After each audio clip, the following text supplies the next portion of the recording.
हमारी लाइफ को खराब करके छोड़ देता है। तो जिससे शादी होने वाली थी वो किया और वहीं से झगड़ा शुरू कर दिया कि तुम होता ना वे किसी से झगड़ा करो तो इंसान का माइंड डिस्टर्ब हो जाता है। वो सोचा कि घर चल के क्लियर मुझे नहीं करना, उधर भी मुझे नहीं करना, उधर भी। आज बहुत रो रहे थे ये, मतलब क्या करो गुस्सा, क्यों करते हो गुस्सा आप। Hello everyone, welcome to Sai Anu Vlogs. Hello everyone, Om Sai Ram. स्वागत है आप सभी का हमारे न्यू ब्लॉग में। आई होप आप सब लोग हेल्दी, हैप्पी और अच्छे होंगे, मुझे इस बात का पूरा भरोसा है। तो आइए आज इस वीडियो में बहुत ज़रूरी बात करनी है आपसे। पहले मुझे ये बताओ, गुस्सा आता है आपको? आता है ना। अब सुनो गुस्सा करने से क्या होता है, गुस्सा कितना खराब होता है, इस वीडियो में पता लगेगा आपको। खुद भी कहोगे कि अरे बाप रे, गुस्सा आज के बाद तो मैंने नहीं करना है। गुस्सा और कदर दो चीज़ें हैं। आज हम गुस्से के बारे में बात करते हैं, कल हम कदर के बारे में बात करेंगे, ठीक है। ब्लॉग पे आज मैं आपसे बात कर रही हूँ इस बारे में। तो गुस्सा कई बार हमें ही ख़त्म कर देता है। गुस्सा कई बार हमारी लाइफ को ही स्पॉइल कर देता है, हमारी लाइफ को ख़राब करके छोड़ देता है और हमें मालूम नहीं चलता। पता कब चलता है? जब हमारे हाथ से सब कुछ निकल जाता है। पता तब चलता है जब हम कुछ नहीं कर सकते। वो भी खो बैठते हैं जो सिर्फ और सिर्फ हमारा था, जो हमारे लिए कुछ भी कर सकता था, हम उसको भी खो देते हैं। जो सिर्फ हमारी एक खुशी के लिए कुछ करने को तैयार था, हम उसको भी खो देते हैं। जो हमसे बिना मतलब की माफ़ी मांग लेता था, हम उसको भी खो देते हैं। ऐसा होता है गुस्सा। तो बात मैं कर रही हूँ एक हमारी ही फैमिली के डेवोटी, जो कि परिवार के सदस्य बहुत लंबे समय से थे, लेकिन अब आज मेरी उनसे जो बात हुई है, काश वो थोड़ी देर पहले बात कर लेते तो शायद मैं कहीं उनका साथ दे पाती। उनको भी इस चीज़ का थोड़ा सा दुख है और मुझे भी इस चीज़ का बहुत दुख है, क्योंकि ये उन्होंने ही मुझे आपके साथ शेयर करने के लिए बोला है कि जो गलती उनसे हुई है वो कहीं हमारे किसी और मेंबर से ना हो जाए। बहुत बड़ा दिल है उनका, लेकिन ये हुआ दिल बड़ा कब, जब सब कुछ हाथ से निकलने ही वाला था।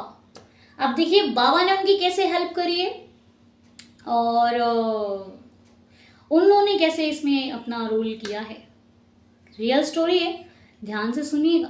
तो आइए शुरू करते हैं। तो बात कुछ ऐसी है कि हमारे फैमिली मेम्बर कमला जी, जो कि हैं बहुत अच्छे परिवार से हैं, बहुत सुलझे हुए हैं, लेकिन कहते हैं ना कि कई बार हम दूसरों को तो समझा लेते हैं लेकिन खुद को समझाना बहुत मुश्किल हो जाता है। इसीलिए कहते हैं भगवान का नाम इस जुबान पर रखिए, तो ये जो जुबान होती है ना, ये कभी गलत भी बोलना होता है तो वो रोक लेता है, वो साथ देता है आपका।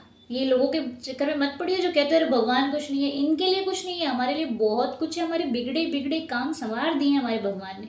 तो बात मैं आपको बताती हूँ कि हमारे फैमिली के जो कमला जी हैं, वो उनकी शादी होने वाली थी, ठीक है।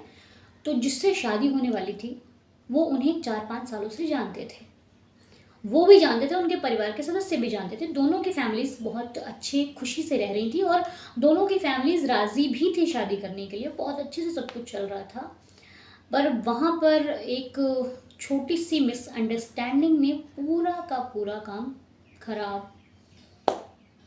बात होती है कमला जी जो हैं वो अपने रिलेशन को बहुत अच्छे से निभा रही थी और उधर से भी बहुत अच्छे से निभाया जा रहा था। दोनों बहुत अच्छे एक साईं भक्त भी हैं और दोनों बहुत अच्छे इंसान भी हैं। तो हुआ कुछ ऐसा कि कमला जी ने किसी थर्ड पर्सन की बात में आकर अपने रिलेशन पे शक किया। कमला जी ने किसी दूसरे की बात को मानकर अपने रिलेशन को ख़राब किया। वो कैसे? इन्होंने किसी की बात सुनी, सिर्फ सुनी, समझी नहीं, और सुनने के बाद इन्होंने उस पर एक्शन ले लिया। इन्होंने सीधे घर पे आके कॉल किया और वहीं से झगड़ा शुरू कर दिया कि तुमने ऐसा क्यों किया।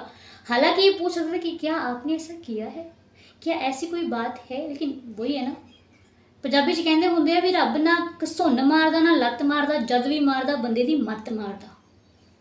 तां ही रब ना बना के रखनी चाहिए है।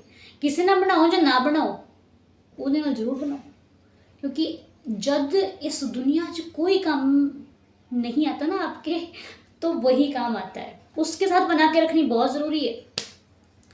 इन्होंने बहस कर ली, लड़ाई कर ली अच्छी वाली। अब वो जो इंसान जिनसे इनकी शादी होने वाली थी वो ऑफिस में थे तो उनका भी वहाँ पे जब होता है ना, वे किसी से झगड़ा करो तो इंसान का माइंड डिस्टर्ब हो जाता है, वो सोचता है कि घर चल के क्लियर ही कर लेते हैं। वो वहाँ से ऑफिस छोड़कर घर आ गए इनसे मिलने के लिए। इन्होंने उनको घर ना बुलाकर कहीं बाहर मीटिंग करी और सारी बातों को क्लियर करने की कोशिश की, और बातें क्लियर कम हुई, झगड़ा और बढ़ गया। अब कमला जी गुस्से गुस्से में आकर कहते हैं मुझे आपके साथ रहना ही नहीं है, मैं इस रिश्ते को आज यहीं पर ख़त्म करती हूँ। अब कमला जी तो गुस्से में थे, लेकिन जो सामने वाला व्यक्ति था वो बहुत सुलझा हुआ इंसान था। उन्होंने बोला कि नहीं नहीं, आप पहले बात को समझो, सुनो, 2 दिन रुक जाओ, जब आपका क्रोध शांत हो जाएगा तो आप बात को समझोगे। पर गुस्सा कहाँ मानता है इंसान का। इन्होंने अपने घर पे आके बोल दिया मुझे नहीं करना। उधर भी फ़ोन किया, उधर के घर वालों को भी फ़ोन करके बोल दिया मुझे नहीं करना।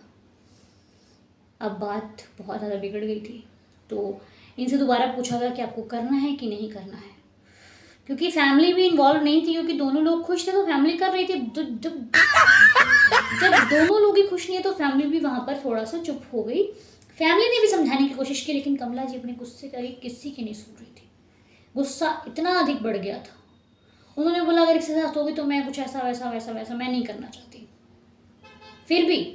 फिर भी सामने वाला व्यक्ति कुछ नहीं कह रहा था। वो कह रहा था बस मेरी कोई गलती नहीं है, ये समझ नहीं रही है बात को तो मैं कैसे करूँ। दुनिया समझ रही थी, लेकिन जिसको समझना चाहिए था वो नहीं समझ रहा था।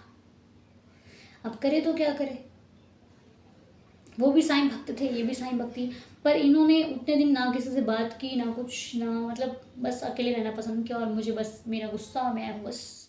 अब 1 महीने बाद फिर उधर से कॉल आता है कि भाई आपने बात सुननी है नहीं सुननी है, एक बार बात सुन तो लो। तो इन्होंने बात को सुना, और जब इन्होंने बात सुनी तो वो बात थी ही नहीं जो इनको मालूम थी। इनको प्रॉपरली हर एक चीज़ समझाई गई और दिखाई गई कि देखो आपने क्या सुना था, और जिससे इन्होंने सुना था अब वो भी उस बात को इग्नोर कर रहे, वो इस बात को मान ही नहीं रहे थे कि मैंने आपसे ये बताया। वो कुछ और ही बोल रहे थे, जिन्होंने इनसे सारी बातें बताई थी वो पलट गए। वो अपनी बातों से पलट गए कि मैंने आपसे ये बोला था। अब वो पलट गया जिस व्यक्ति ने इनको झूठ बोला। अगर इनकी जो जिनसे शादी हो रही थी, अगर वो व्यक्ति ऐसे ना होते तो सोचो क्या होता। लेकिन किसी एक का रिश्ते में समझना किसी को बहुत ज़रूरी होता है। वो इंसान अच्छा था तो कमला जी आज बहुत रो रहे थे। ये मतलब इनको ये था कि भगवान ने नैया बचा ली, अगर ये बाबा कहीं ना होते साथ तो क्या होता। सारी सच्चाई इनके सामने आई। बात बड़ी भी थी, लेकिन बात झूठ थी, बिल्कुल झूठ थी, कुछ था ही नहीं। लेकिन बात क्या थी हमें उससे मतलब नहीं है। मतलब पूरे स्टोरी का जो मुझे पूरी स्टोरी का मतलब ये लगा कि गुस्सा कितना कुछ बिगाड़ देता है ना लाइफ में। मत किया करो गुस्सा। क्यों करते हो गुस्सा आप? क्या मिलता है गुस्से से, देख रहे हो? अगर नहीं सामने वाला समझदार होता, वो भी गुस्से में आता, तब तो गया था काम। लेकिन आज कमला जी की शादी हो चुकी है, बहुत खुश हैं वो अपनी लाइफ में। 2 साल हो गए शादी को, बहुत खुश हैं, बहुत अच्छी ज़िंदगी है, और जिनके साथ हैं वो भी बहुत खुश हैं, ये भी बहुत अच्छे हैं, वो भी बहुत अच्छे हैं। तो कभी भी अगर आप ऐसी चीज़ों में हैं, पहली बात अपनी लाइफ में हमेशा याद रखो, किसी थर्ड पर्सन की बात आपने माननी नहीं है। अगर आप रिलेशन में हो, अगर आप कुछ भी रिश्ता है आपका, आप तीसरे व्यक्ति से क्यों मैं पूछूं, मैं डायरेक्ट बात करूंगी जिससे मेरी बात है। तीसरे व्यक्ति को लाना ही क्यों? और कभी भी ऐसा मत करना है कि आपके अपनों से लड़ाई हुई है तो आप अपनों की बातें जाकर थर्ड व्यक्ति को बता दो कि यार वो तो तेरे बारे में ऐसे बोल रहा था। बहुत बुरी आदत होती है ये। मान लो किस दिन उसने उसको जाकर बता दिया ना, तो आपका रिलेशन खराब हो जाएगा। आप उधर से भी जाओगे, उधर से तो उसने चुगली करनी ही है आपकी। इसलिए जल्दबाजी में आके कभी फैसले मत लेना। जिससे आपका 3-4 सालों का रिलेशन है, उसको झूठ साबित करने के लिए किसी नए रिलेशन से झूठी बातें मत करना, क्योंकि नया नया ही होता है और पुराना पुराना ही होता है। पुराना रिश्ता बहुत बहुत प्यारा होता है, बस लोग रखते नहीं है। नए के चक्कर में हम भूल जाते हैं। नया नया ही होता है, पुराना पुराना होता है। नए को संभालिए, लेकिन अगर वो आपसे झूठ बोल रहा है, छल कर रहा है, तो उसी वक्त उसको छोड़ दो, ठीक है? बस बाकी तो आप खुद समझदार हैं। ये स्टोरी थी, रियल स्टोरी थी, जिनकी लाइफ में बीती थी। उनको बताते बताते मैं कहती हूँ बहुत बहुत परेशान हो गए, वो अपने आप को ही बहुत बुरा मान रहे थे। लेकिन फिर भी जब समझने वाला आपके साथ है ना, तो फिर आपको डर नहीं होता। मैं भगवान से प्रे करती हूँ ऐसा व्यक्ति भगवान हमारी सभी बहनों की लाइफ में दे, सबकी लाइफ में ऐसा व्यक्ति हो जो आपको समझ सके, चाहे वो फिर कोई भी हो, समझने वाला व्यक्ति आपकी लाइफ में होना चाहिए, ताकि आप जब जहाँ पर गलत हो वो आपको समझाए और ठीक रास्ते पर लेकर आए। वो दोस्त होता है, वो हमसफ़र होता है, वो आपका बेस्ट फ्रेंड होता है, जो आपको गलत करने पर गलत बोलता है और सही चीज़ को आपको फॉलो करने के लिए फोर्स करता है, सही करने के लिए कहता है। अगर ऐसा व्यक्ति आपकी लाइफ में है तो खोना नहीं, उसको पकड़ लो। वो दूर नहीं जाना चाहिए, वो पास में रहना चाहिए, क्योंकि वो आपकी लाइफ की स्ट्रेंथ है, वो आपकी पावर है। होता है पता है क्या, जब इंसान हमारे पास में होता है ना, हमें उसकी वैल्यू समझ में नहीं आती। जब उसको कोई लेके जाने लग जाता है ना, हम कहते हैं अरे ये तो मेरा है, ये तो मेरा है, इसको मत लेके जाओ। तो जो वो आपका है तभी उसे संभाल लो। ऐसी परिस्थिति ना हो कि उसे कोई और ले जाए आपसे छीन कर, चाहे वो कोई वस्तु हो, चाहे कुछ भी हो। आपका है तो आप उसे संभाल कर रखिए, उसके होते उसकी वैल्यू कीजिए, क्योंकि चला गया तो फिर तो उम्मीद करती हूँ ये स्टोरी, ये व्लॉग, मेरे बताने का ढंग आपको पसंद आया होगा।